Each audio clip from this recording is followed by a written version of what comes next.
እንዴ ከጥቅስ በላይ አይደለች እንዴ እሷ?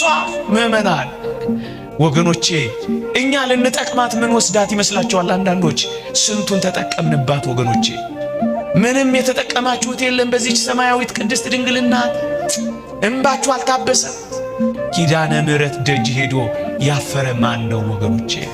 እሷ ለምኗት ድረሽልኝ ብሏት፣ ከልጅሽ ከወዳጅሽ አማልጂኝ ብሏት፣ ምስጢር ያልተፈታለት ቋጠሮ ያልተበጠሰለት፣ የተሰነጠቀው ያልተጠገነለት፣ የተሰበረው ያልታደሰለት፣ የፈረሰው ያልተጠገነለት ማን ነው ወገኖቼ? ወገኖቼ ልጇ እየታዘዘ ላደጋት እናት ይህ ትልቅ ነገር ነውን? ዛሬ የሰማሁትን ልንገራችሁ። አንድ ሰው ለምስክርነት ቆሞ መጣ። ሚስቴ 4 ጊዜ ሰርጀሪ ተደርጋለች አለ። እጢ ለአራተኛው ሰርጀሪ ሆስፒታል ስንገባ 20 ሺህ ብር አምጣሉኝ አለ። 20 ሺህ ብር መስጠት አያቅተኝም አለ። እኔ ግን ንግግሬ የተወደድሽ ኪዳነ ምሕረት ይቺን ሚስቴን እባክሽ ከዚህ በላይ ሰርጀሪ አትሰራ እባክሽ አንቺ ፍቻት እያልኩ ሆስፒታል ውስጥ እመቤታችንን ማናገር ጀመርኩ አለ።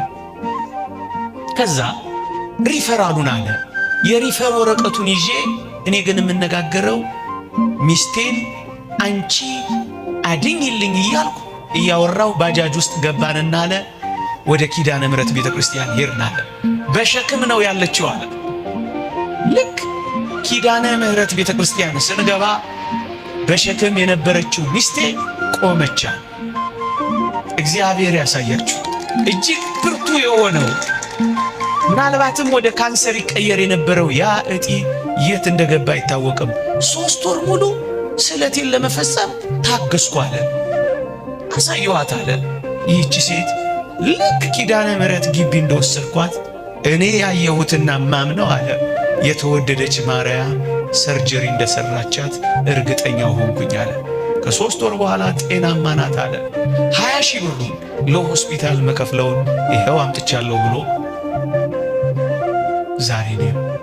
የተወደዳችሁ ኦርቶዶክሳውያን ይህቺ ማርያም ይህቺ ቅድስት ድንግል እንዴት ያለች በረከታችን እንደሆነች ከቅዱሳት መጻሕፍት ጥቅሶች በላይ እንደሆነች አያችሁ ወገኖቼ።